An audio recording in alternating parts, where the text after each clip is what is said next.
Alright,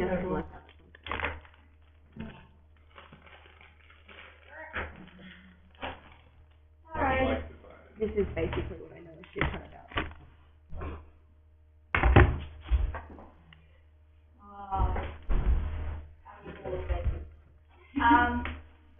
Okay, so this is my XSAC of really. What? Doesn't so enthusiastic. I believe this is awkwardness the musical. Carry on.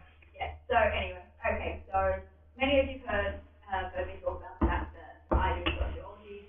You haven't necessarily heard me talk about sociology too much, other than to say this is what I do before I run out of the room doing other things. So to get things started, the sociology is effectively the study of people and society, and how we all function and work and how things basically happen in amongst our world that is the human being. So basically sociology is actually a fairly new discipline, which compared to others is like, it's a drop in the ocean. So August Comte was the person that coined this phrase, and this was in the sort of early mid-ish 19th century. And he was quite an interesting character because he basically talked about, like, kind of like was a philosopher, started talking about sociology and talking about society and how we're going to get things, how we could sort of try and understand our world, and how we function, and then decided, and he also started up positivism as a sort of, was instrumental in bringing it about in terms of a social science for research. What's positivism? Positivism. God, I hate this term. Is about it's generally associated with sciences, and it's about a deductive reasoning where you're having you have a hypothesis, a theory, you get some data, you get some facts, and then you prove it. Is a very, very, very basic understanding, and I haven't gone too much into what positivism actually is. I'm sure that there is someone in the room that would be able to describe this a lot better than myself. Who's sitting there smiling at me? I'm trying to be encouraging. Well, do you want to explain positivism further? Is it where you're going to be really positive? Is it really encouraging or terrifying? Encouraging. Encouraging. Always Positivism basically means what you see is what you get. So everything that you see and that you think you can point to is what is real, and you're assuming that, barring certain very, very solid implications, everything is quite provable in numbers, as opposed to things like constructivism, which assume that it's all hidden and mysterious and difficult and not solid. I think I prefer positivism. I prefer neither of those necessarily. So basically, and then he decided to start up a cult and name himself God. Good credentials. Yeah, for a little while. It was like, he had a good. He beat Lord of the Dead. Yeah, he had a good moment, and then so I kind of like him as a character. So basically, this was then taken up by Emil Durkheim, who founded the first department of sociology, and this was in the late 19th century. So really, we're talking about a discipline that's only really been functioning for about 120 years. So you consider kind of philosophy kind of goes back a fair way. It's kind of not really comparable. It's also a product of the fact that we have altered our society, which is where it kind of came about, and which is what Durkheim looked at, and which is what he was really key in sort of getting things kicked off for. So when we're talking about sociology, we're basically talking about society and the So society is obviously sort of your broader group of people. This can be at a really huge scale where we can start like sort of modern day. We kind of talk about the globalized society, and then you can go down to things. You can go down to national scale. So you've got like that's where we get ideas about American society, Australian society, Papua New Guinean society, etc. Then you start drilling down to your regions.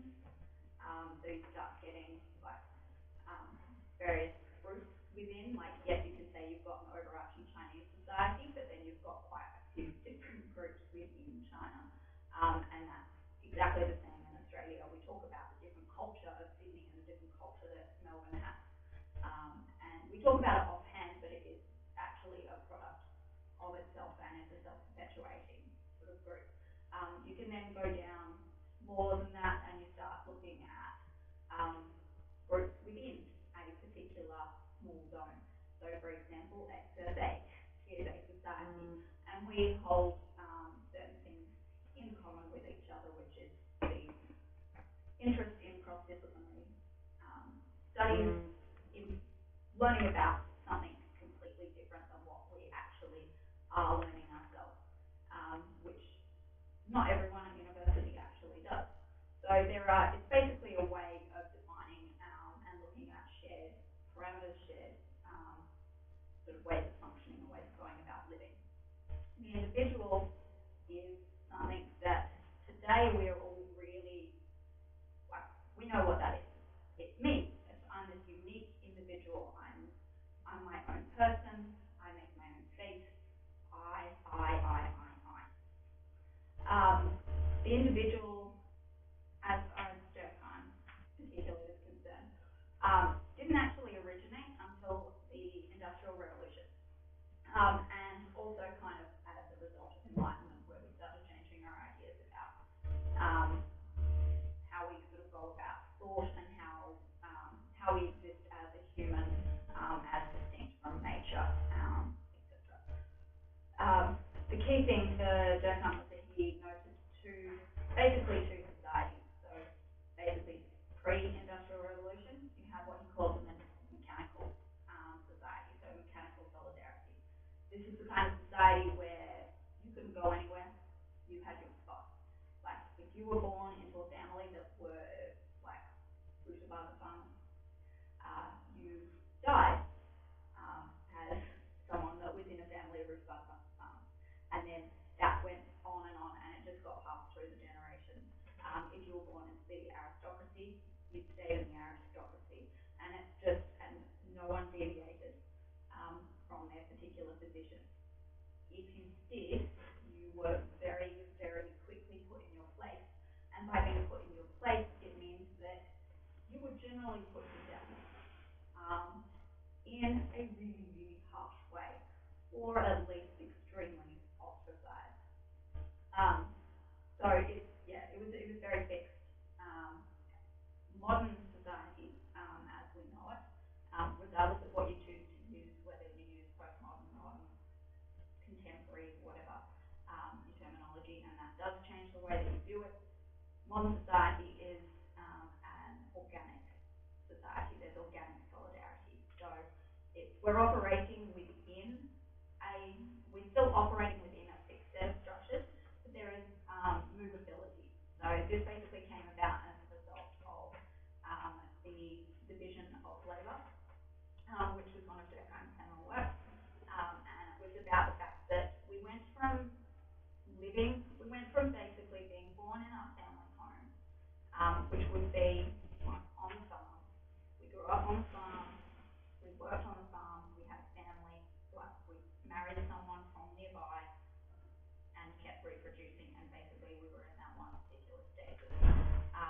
And then we started developing factories, and we started getting centralized groups of people, which is where we started developing cities and townships, and we started differentiating between who was doing what particular job and task, and it was nothing to do with necessarily a hereditary thing. It was a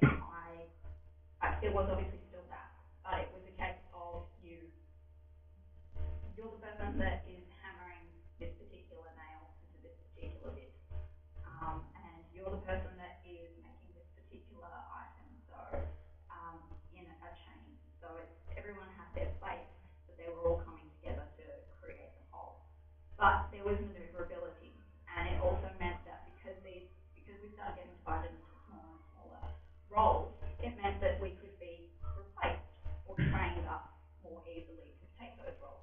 So it meant that our position in society was less stable. So there was a lot more maneuverability, which is what we find ourselves in now. So it's, yeah, you can, we have the ability, and it's even further now, where we've got the ability to work in something for 20 years of our lives and then go, I don't want to do that anymore. And then you can switch.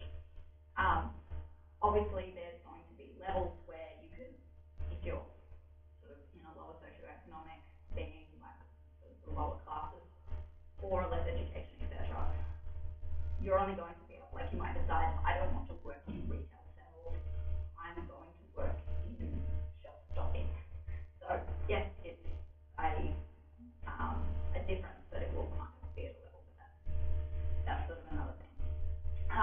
But yeah, so effectively, yeah, when we're talking about sort of sociology and study, and what we're looking at is we're basically switching between society and individuals. So a good way of sort of getting into it in terms of how sociology actually starts putting it into sort of terms and starting to examine things is you've basically got two things of, you've got broad nature versus nurture is one. That one, sociology kind of goes through pretty quickly and goes, okay, it's nurture. Yes, there is nature, and that does play a part. Our biology does play a part. But at the end of the day, it is the way that we're raised that has a much bigger part. So a way of,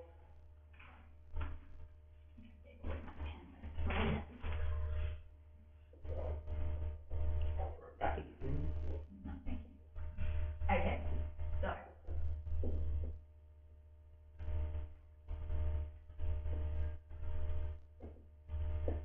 so for a nature kind of system, you basically look at sort of, I mean, it's very simplified, but you basically have biology being sort of the nature side of things, is your main foundation. It is everything that is built upon, and it's what produces everything, and it's the largest determinant of, a very large determinant of most of our lives. Then you kind of have your nurture element where, I mean, people always like to divide sort of the sciences and the arts. We all do it. And say that we don't acknowledge the other. We all absolutely do. I mean, I don't think that there's any biologists out there who say that there is absolutely no role for nurture. They generally get kicked out of school. Because it's a stupid idea. Yeah, pretty much. So nurture plays a role, and that's how we end up with sort of the people.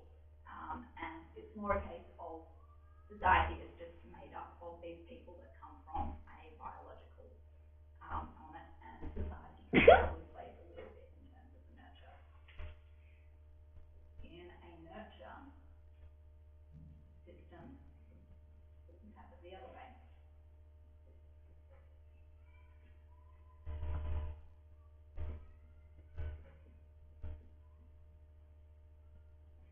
And these two interplay. So you definitely do have biology. We can't ignore that we have human characteristics. We can't ignore that there are certain factors that genetics in terms of predisposition to diseases and things. I'm not going to say that none of this has anything to do with our lives and our outcomes in terms of health and the way that we live. It very much determines things like your muscle development and sort of height, and will have a part in playing in terms of height, and so on and so forth. Obviously, things like pregnancy period, there is variance, which is society, but it is still generally around a sort of essential area for humans. we have nurture, which is a product of our society and is given by the individual, which then produces the individual and society. So it's a happy little like cyclical top dip of the pyramid. So we learn the way that we're going to nurture. We learn the way that we're going to raise our children. We learn the way that we're going, like it's where we get our language, and it's how we learn about movement, the way to walk, the way to think, what you should do, food, etc., etc. And then it just feeds back into itself. So basically, the nature versus nurture. We've kind of got that one, and sociology very strongly sits over on this side. The next one, which is very similar in terms of the way of thinking about things, but is a very quite a strong twist on things, is structure versus agency. So structure being the overarching framework that tells us how we're going to live, what we're going to do, what we're able to do, and it basically determines the way that our society is going to function and what we're going to be able to do within that. Agency is free will, it's choice.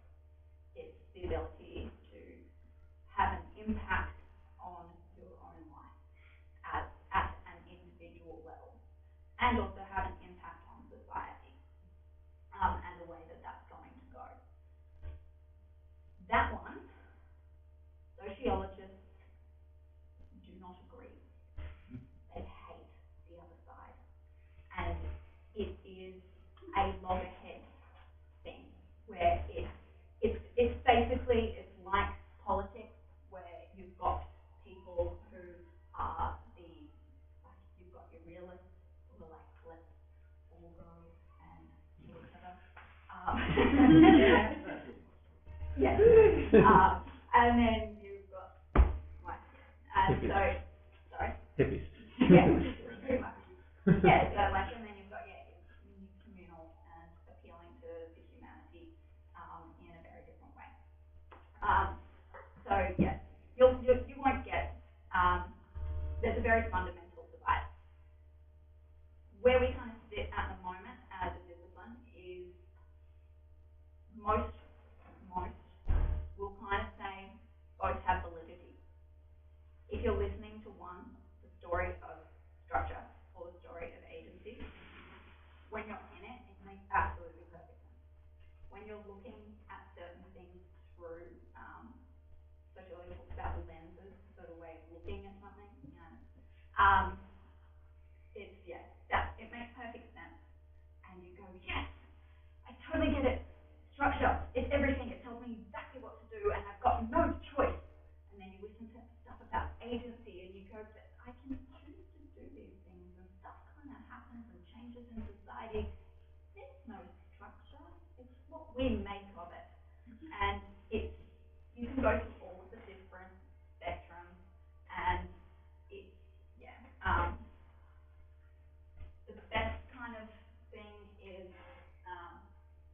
it's a really simple thing. So you've basically got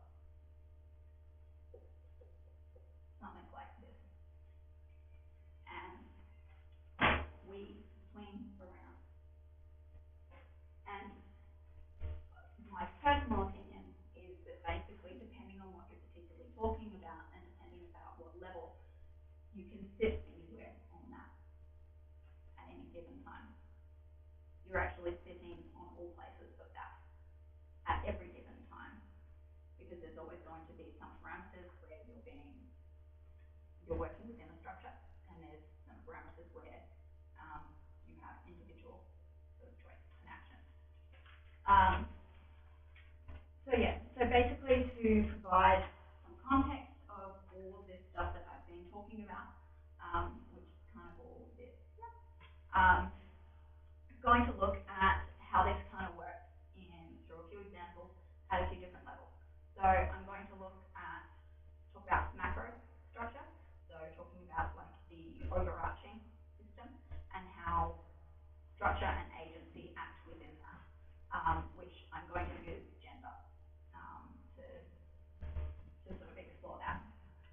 then we have the meso level, which is kind of the interplay between absolute kind of structure and sort of more individualized kind of level, and I'm going to use education to explore that. And then at the micro level, it's basically what I'm doing now and what you're doing, and it's conversation, and it's us. So, okay, so getting into macro, gender. We have, a lot of the time, gender and sex are used interchangeably by a lot of disciplines that should know better, and by a lot of newspapers who should know better, but we all know the journalistic standards of today, and so we can't really expect much. Sorry, bias there.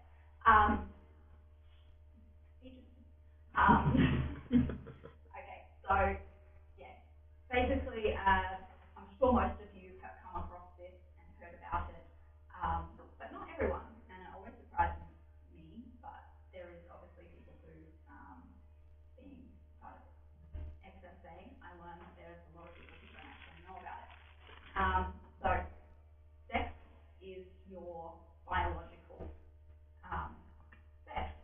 It's male, female. Gender is a social construct. So it's the way that we create the roles that each sex should play. So you've got masculine and feminine.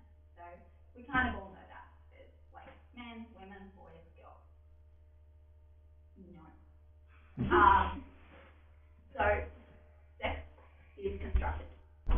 There is not sex. No. Sex as a system and the way that it is understood by people in society is as a binary, is a construct of a binary system where we think of humans as being male or being female, and you're one or the other. And that's not the way it works. I'm sure that you doing genetics can say stuff about that. But we have people, well, okay. So we get it. The majority of us are male and female. But however, we get people who are hermaphrodite, who are both male and female sex organs. We have people who are intersex, and they're people who actually have a mix of chromosomes where they are actually sort of 50% female, 50% male, and gradations along. Then within female and male, there are also gradations in terms of how much of a particular, how much they are male and how much they are female. So we see photos and images where there's, like you've got female bodybuilders, you've got female athletes, and quite often they have male chromosomes, and they can actually be considered almost as male. So there was a case a while ago where I think it was a Canadian runner. She was an American runner. She was a gold medal sprint runner. She was female. They did a test and they determined that she wasn't entirely female and that she got stripped of her medals because she wasn't meant to compete as a female. She wasn't actually enough of a male to have been allowed to compete as a male either. So basically, because she didn't fit into our happy little binary, she lost out. And so yeah, so that's where we get some grey areas in terms of like,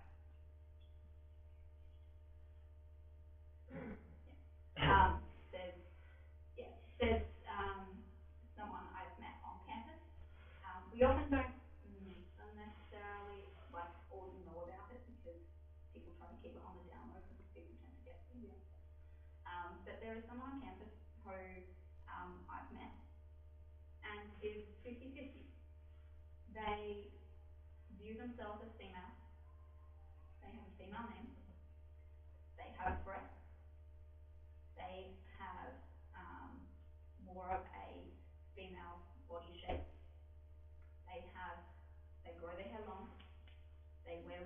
both, they have the face of a man, the hands of a man, and the voice of a man. And so it looks like a man dressed in women's clothing, who's grown their hair long, and just happens to be overweight and have man breasts. They're not man breasts, as we call them. They're breasts. So it's, yeah, there's a lot of interplay. Then we've got gender, which this generation we know a lot more about since particularly since the second wave feminism in sort of the 60s and 70s last century. So that's basically boys like blue, girls like pink.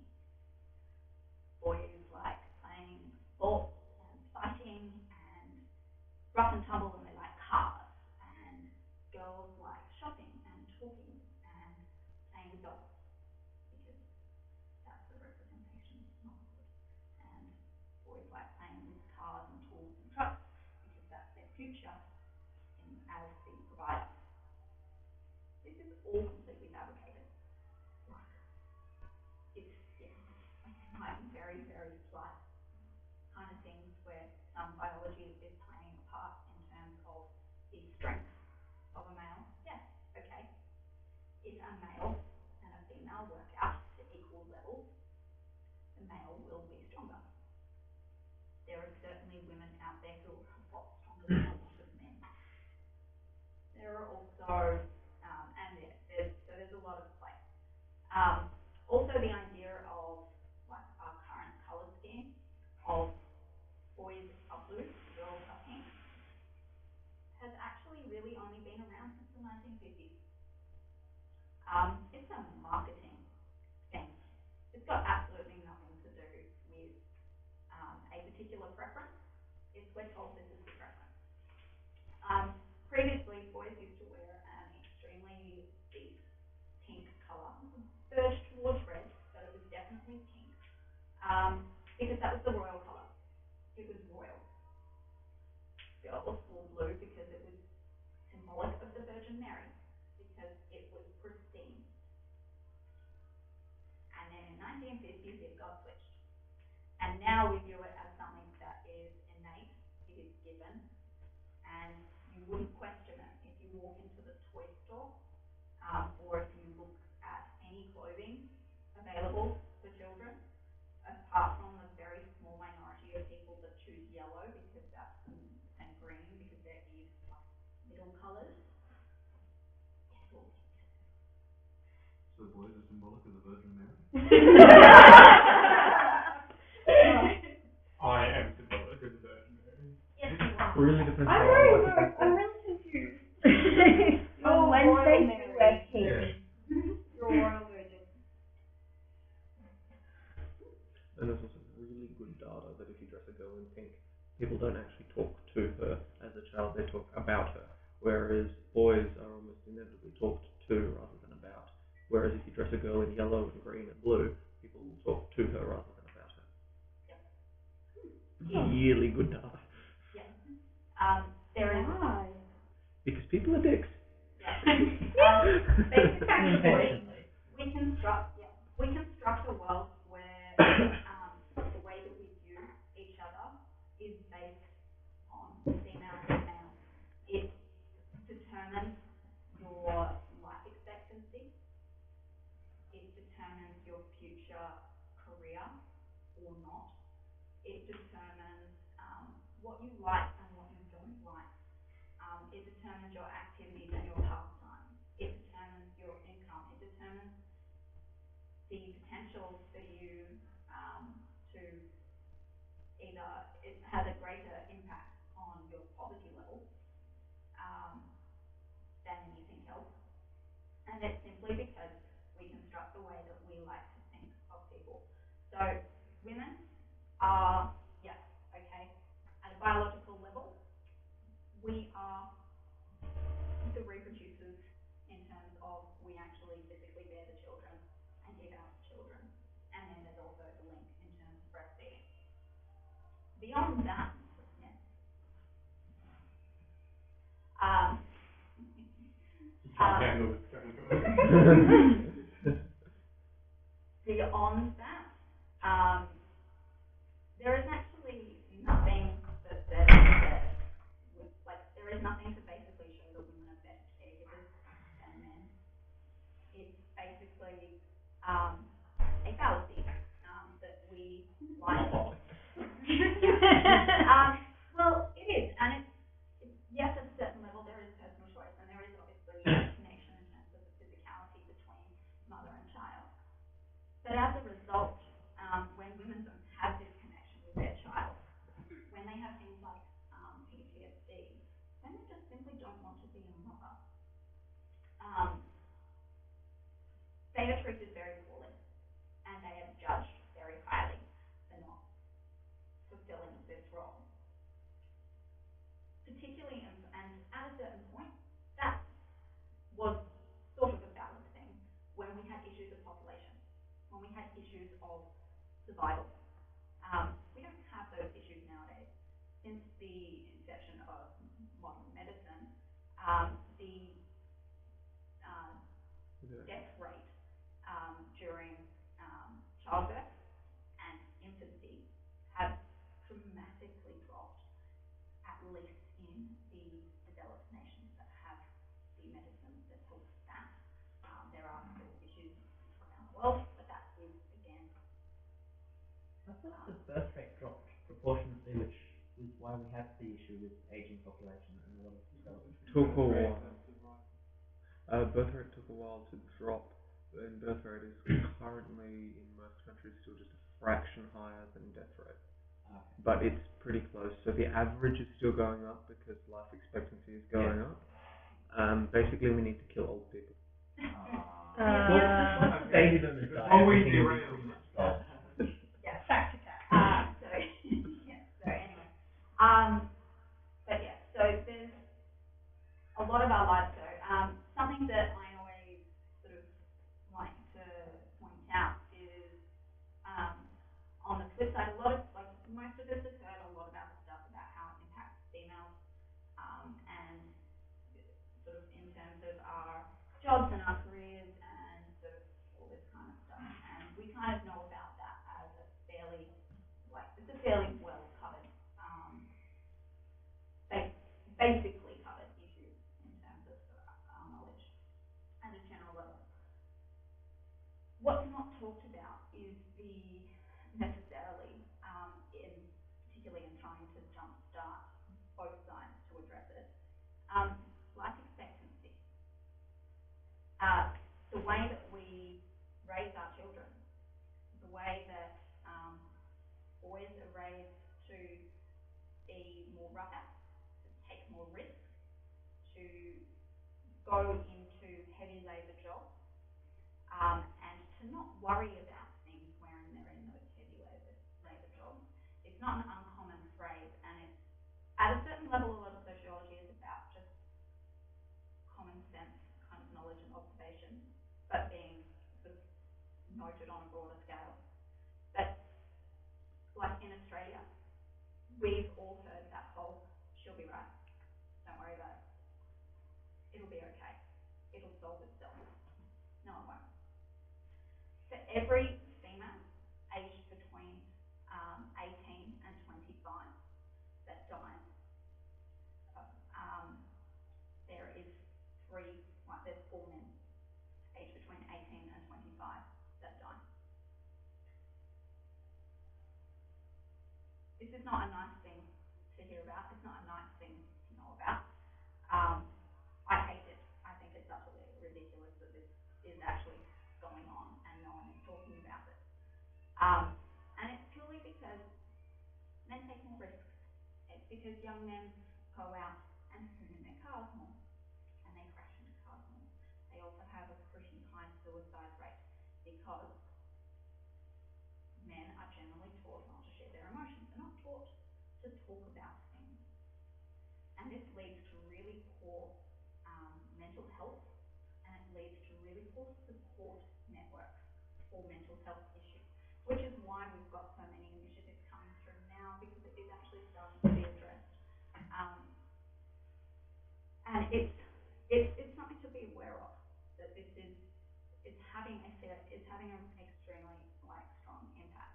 The other side of things at the other end of the scale is our life expectancy. Why are women living longer than men? I can't see any biological reason particularly.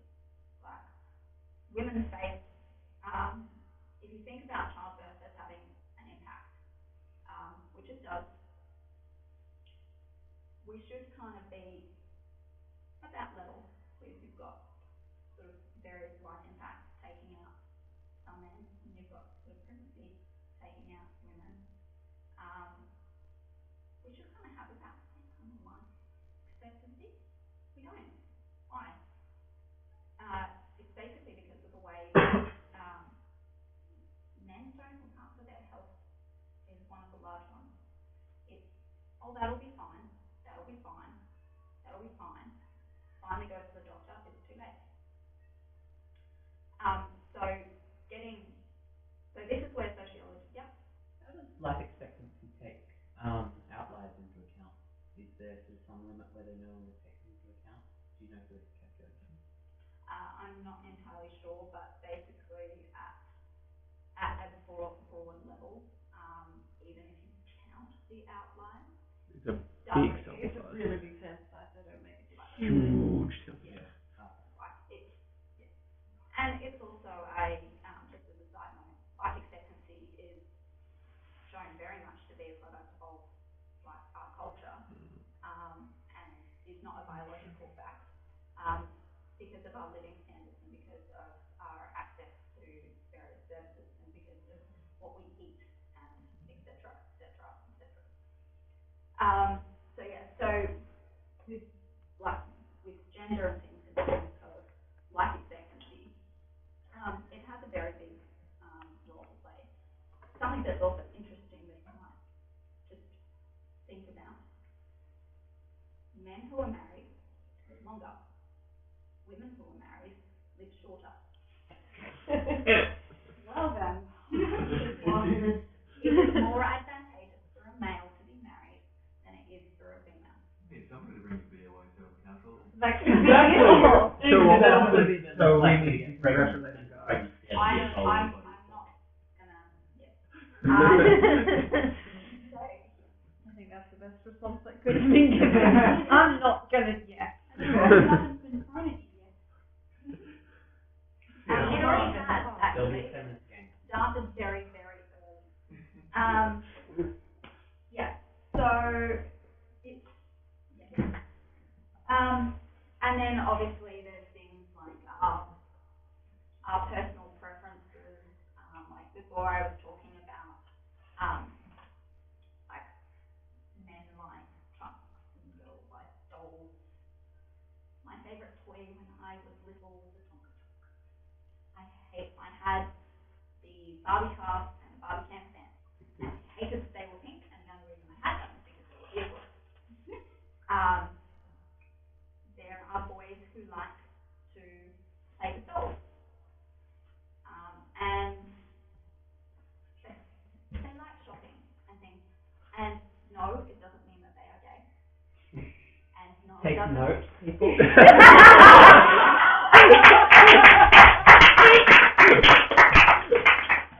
And no, it doesn't mean that it's, yeah.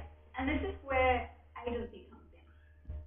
This is where we've got the ability to make choices. We've got the ability to decide what we do and we don't like for our own personal preference.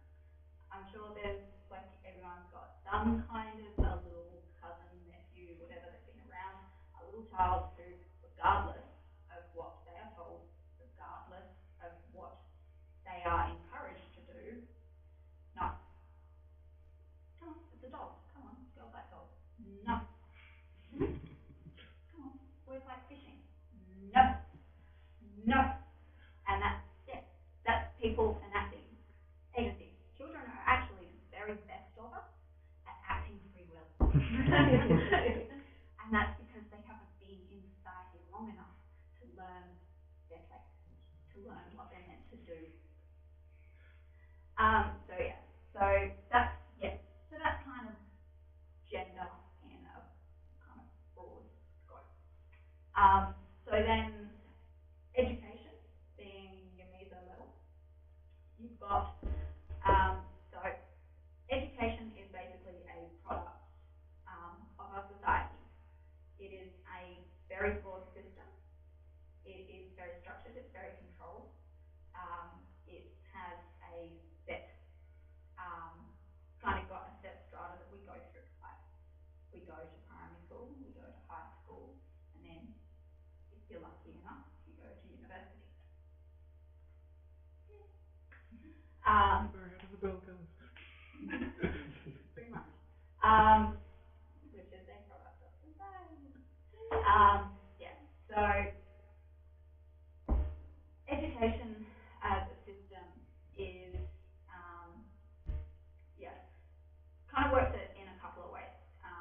There's the structure from the top, and then there's the structure from within. So you've got the overarching system of how we're meant to do education. You've got the structured system of which courses, like which disciplines. You've got how the bureaucracy of the school systems work. So you've got and it's different depending on where you are, but like in Australia, you've got the government who has some say in terms of education, which they've just recently gone through a process of trying to unify. It's debatable. Then you've got like your federal governments, which kind of do some kind of aspect of, they do a fairly large amount of the funding, and they do a large amount of the control within the state. Our schooling system in terms of the years, the age of entry, is not even the same within Australia. We kind of often take it for granted that you go to school when you're sing and you graduate when you're singing and stuff. I started school a year earlier because I happened to than you would in Canberra, I should, because I was born in Perth and I started school there, and their cut-off is actually allowed a little bit later. And when I was 7, we moved to Canberra, and they said, "You're 7, you should be in year 1." And I was like, "No, I've done year 1. I'm not doing that again. Why would I repeat year 1? I've done that." So I had to state my case as a 7-year-old, and my parents had to argue at a slightly more kind of credible role that I should go into 2nd year, and they begrudgingly agreed. So you've got sort of that kind of system, and then obviously you've got principal, and then you've got sort of your various heads of staff like at the university. We've got Vice Chancellor Ian Young, and then we've got like Is there a nasty coffee? we've got the my basement is that. And then we've got the deputy vice chancellors, and then we've got the pro vice chancellors, and then we've got sort of the heads of the deans of the colleges, and then we've got the sub deans, and then we've got and you go down and you go down and you go down and you go down until you get the lowly undergraduate students who are only just above the advanced diploma, and then your like continuing education students are kind of like there. And don't forget year 12 they let in sometimes. They're just real scum. No, some of those are on the special advancement program. Some of them are treated well, some of them are scum. Yes. I was one of the scum. Yes. They're there. So yeah, some are there. Are you allowed in here? The Asian college. Some of the ones Yeah. that we go to Secondary college. pretty like savant when you use that word. So you've got that kind of a level. Then within your discipline, there's codes and rules and how things are done. We all know that when we come into our courses, you're basically being in your particular discipline. You're basically being trained up in how that system works. Thank you.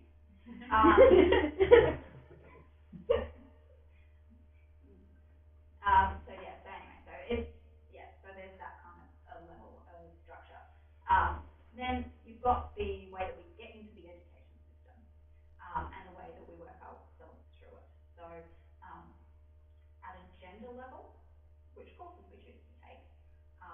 what we have even viewed as being good at is dependent upon our gender. So it's, which is why we end up with scholarships to encourage women to go into engineering, because it is a male-dominated discipline.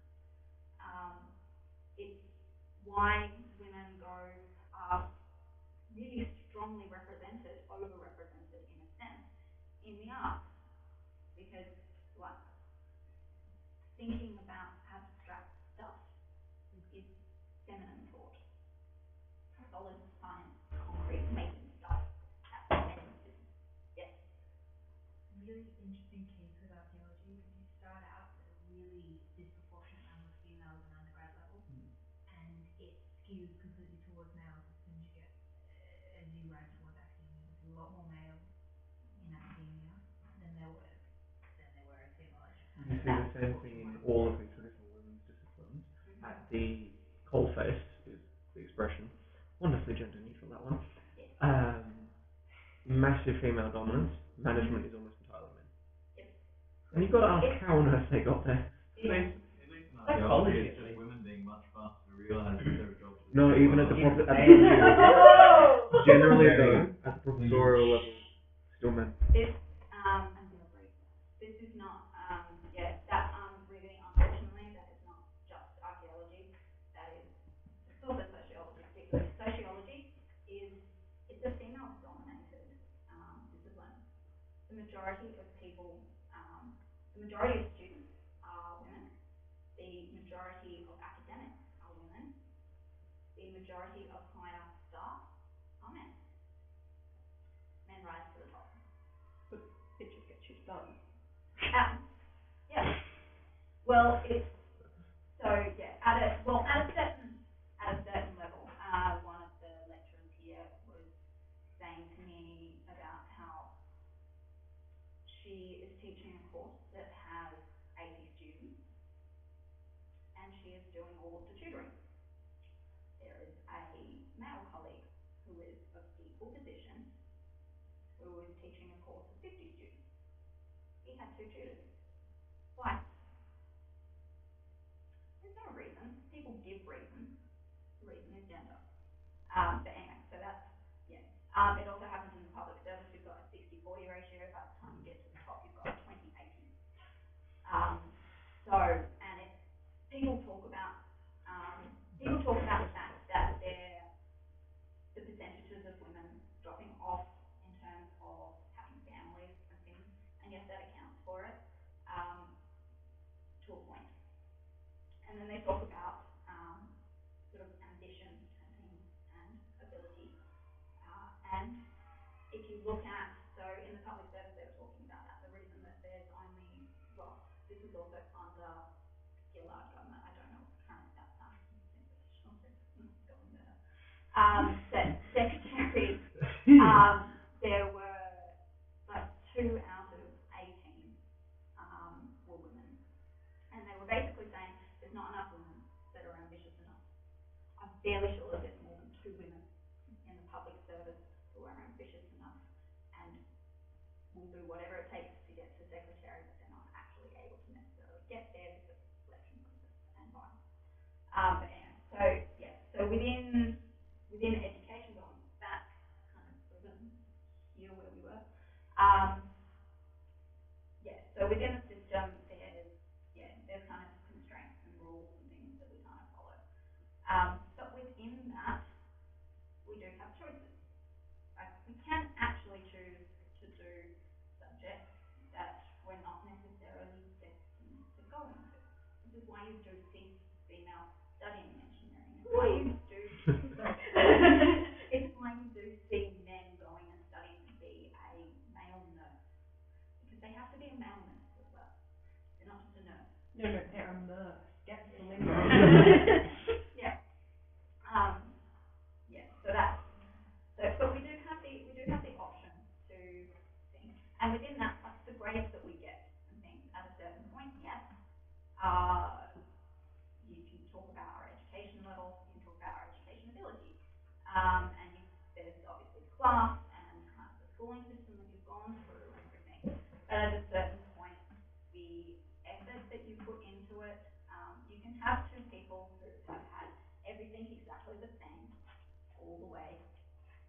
can actually have 300 or 3,000 students who have, because when you get to university level, you're basically talking about that. Students who've had the same kind of education, gone through the same kind of education system, been at the same kind of school, et cetera, all the way up. And then some do better and some do worse.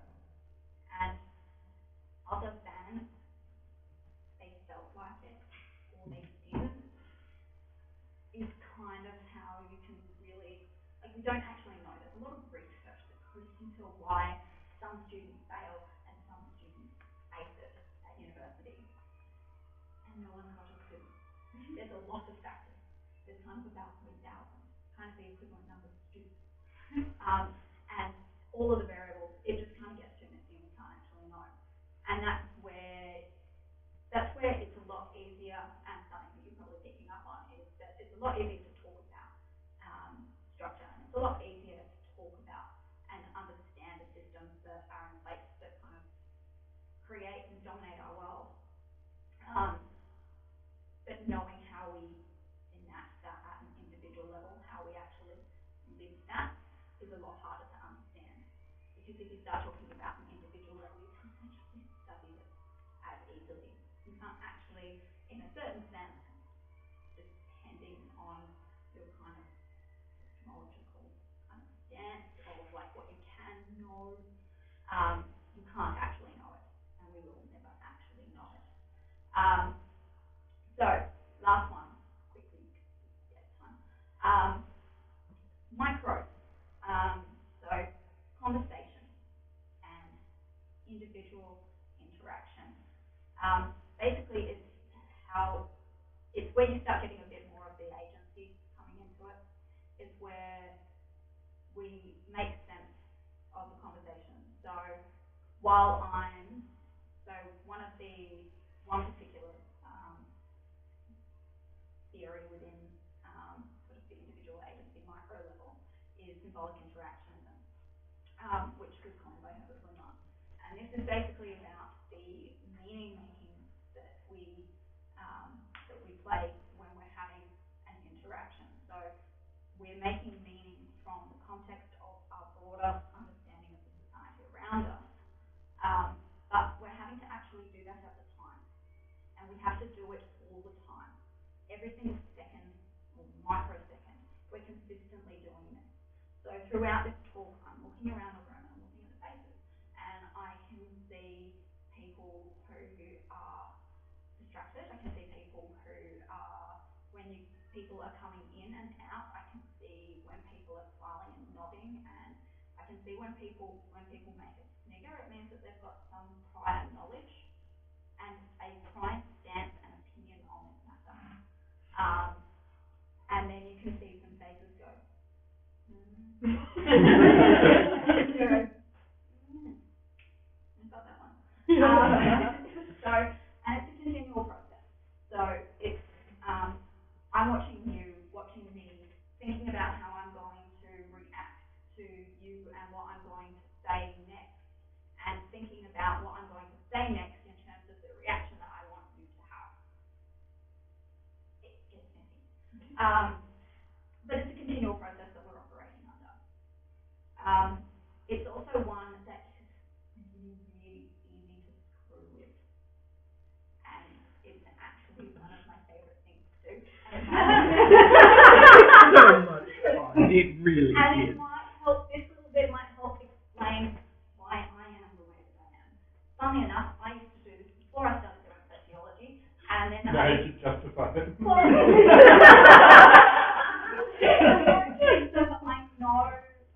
You also tried to get ethics clearance for breaking experiments.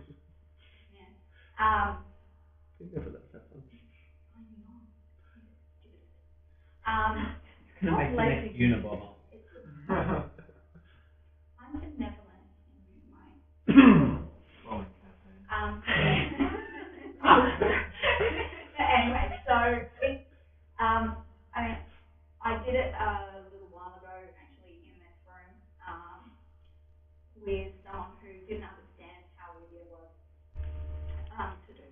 So basically, I was like, okay, let's have a conversation. Ask me a question. So they asked me a question. And then I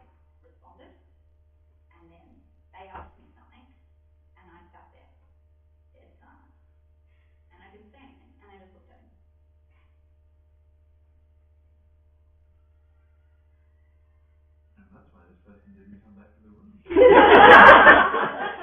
They have come back because they explained why. That's the important They're thing. very nervous. People are okay as long as you People are explain. usually nervous in this room. It's not because of cats. Like, not all the time. I won't like put myself on that pedestal. So yeah. So if basically if you stop, like if someone's in a conversation, like, and we have it all the time. Like if we're having a conversation with a friend and they suddenly stop answering you, you're like, what are you doing? Where'd you go? You're distracted. Why don't you listen to me? We're having a conversation here, and you get really upset about the fact that this person's not listening to you, particularly if you're telling them something about your day, something that was important to you. That's when we start getting really annoyed. Things like walking on the other side of the path into foot traffic. People get pissed. Get out of my way. What are you doing? What are you doing? It's simple. You walk on this side, and then you kind of have to remember that a lot of the students that you find walking on the other side are quite often international students who actually walk on that side of the path when they're in their home country. And you go, yes, fair enough. Nowadays you can do it just by sitting next to someone on the bus. Well, actually, go if there's, I'm not encouraging you to do this, but an option is on a bus that is not full, go and sit next to someone. Wear your creepiest They will freak out. I'm going to a bus tonight. And I'm going to be in this. I'm doing it. I think that makes it absurd enough that it might doing be. it. I mean, you have it enough Yeah, wearing that. you've got a gap with your zipper. Easy access. Female jumpsuits have a thing. Yes. And it flaps. So, Oh, I have a bus app. So continue with the podcast. yeah. So, but yeah, go and like we all like it's, and you go like a lecture theatre. Do it in a lecture theatre. Go and sit next to someone down the front who's sitting by themselves. They will not like it. They will actually get up and move. They will. That's why you sit down the front. Come on. But that's the thing. It's we have our protocols, and it's personal space. It's everything. It's the way that we talk to each other. If I just suddenly start doing that, people start going a little bit, and it's where we start thinking of people as creepy. It's because they're not acting in the way that we expect. They're not acting in a way that's normal. So we're continually in this process of normalizing our world around us and making sense of it. And in the process, we're normalizing ourselves and we're making ourselves. So you've got, and we talk, it's kind of a common sense thing again. Really doesn't like the button that you get. Please don't possess for security because we don't have a key for that one. But yeah, so basically. We used to have a key for that one. Yeah. In years past, okay. I'll have to. We'll add it. You used to have a lot of keys. Yeah. Keys go missing. A lot. No one knows why. Pretty sure I still have it. Goblins. No. Anyway. That we discussed in the next episode, I think. We're meant to be discussed to be protocol about what we discuss and when we discuss it, and it all completely gets structured because we could very easily have that conversation right now. Yeah, quorum. Because we have quorum. That being said, nobody wants to talk about keys. No, really. Except locksmiths. They're boring. Boring. Have you someone who collects keys and That's They're worse. crazy. Archaeologists would be very interested in very old ones. You Yeah. put some rust on it and give it to Sarah. Well, they're old. Oh, there is rust paint. There is rust paint. It is the single most coolest thing we've ever used. thing with the lecture. Yeah. Question time is later. Well, an archaeological thing, I would think that a key is an indication that someone has noticed that there was something of value, and it's where we started noting that there was property that was ours, rather than a shared understanding in the collective. And more than that, it was something that needed protection So that's, from society. this is mine, not yours.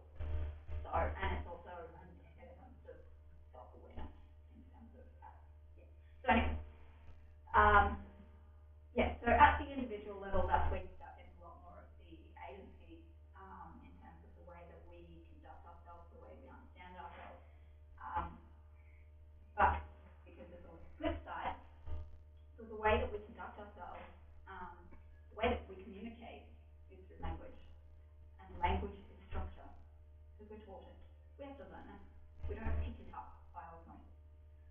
Well, we kind of pick it up, but in a broad, literal sense, in that literal can now be metaphorical as well as literal sense, we pick it up by osmosis. Yeah, it hates people. Yeah.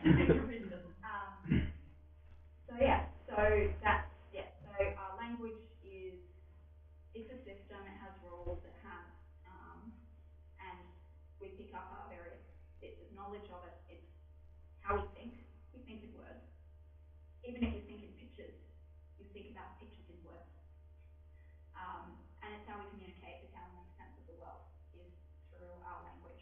And our language determines our understanding of the world around us. So when people speak a different language, they actually have a different understanding, which is where you start getting some loggerheads. When you start getting people who are from different classes, from different countries, from different regions, why you get someone from Wagga Wagga speaking to someone from Manly, and they don't understand each other. Because, yes, they're both Australian, yes, they both speak English, but they're from different regions. And they will understand each other to a point, because there is a lot of shared commonality in terms of our language. But there's a lot of stuff that will be missed, and there's a lot of understanding that will be missed. Geography and pop culture in particular. Yeah, exactly. That said, it can also be the thing that binds them, more so than with their neighbour next door. Because they watch Time Team, and the person in that city watches The Walking Dead. Which one wins? Yeah. Yeah. At the same time, wait. I like both. Yeah, yeah, exactly. That would not be something fun to do. Are they going to be No. Nazis as well? Only if we're in the mood. Archaeology, zombies. Yeah. So anyway, so it's so basically it like I guess to sum up this whole thing, you've got at various levels of society, you've got sort of your overarching broad structures. So alongside gender, we usually put things like class and race. And then within your meso level, sort of your mid-range, you've got all your things like education, work, like the workforce. You've got the various cultural activities and things that kind of sit within that realm because it's a product of that we interact with, and kind of it's that interplay between, which is what puts it in the middle. And then you've got your individual at the micro level, which is about our daily interactions, and it's looking at very small kind of one-to-one or one to a minimum group. And it's where we start. It's where the structure is realized through us, rather than creating us. Or it's the way that we create the structure. So we're choosing to do this kind of thing and act in a certain way, and it just happens to produce a commonality that we like to think of as a structure that guides our lives and the way that we live and go about our world. So yeah, when you are next in a lecture theatre, sit next to someone down the front, maybe. Answer the phone. Try not to get stabbed. That's me. Show them your creepy doll collection. I'm really glad that you said try not to get stabbed, because in Australia you're more likely to be stabbed than you are to be shot. So That's because gun control is a good thing. Yay! Yes. Stabbing is Stabbing easy to implements survive. Stabbing implements are a lot easier to get hold of too. Yes, but it also makes it more personal. Harder to trace. It makes it, you have to actually get up close. Which means you can seduce them and You're be right. like, hello! Already run the fuck away. And if you do that, you have to have really excellent wisdom. It's what you have to do. You have to have really good aim. Whereas, And we can all You take still need aim for that. we can all take comfort in the fact that with modern medicine, only 70% it of creates, knife wounds it to the allows heart. for a lot more chance. Yeah. Yay! Because modern medicine, yo. Hey, that's 30%. I know, 30%. Yes. When you get stabbed in the heart and you're not dead, you're doing well. So yeah. So anyway, so that's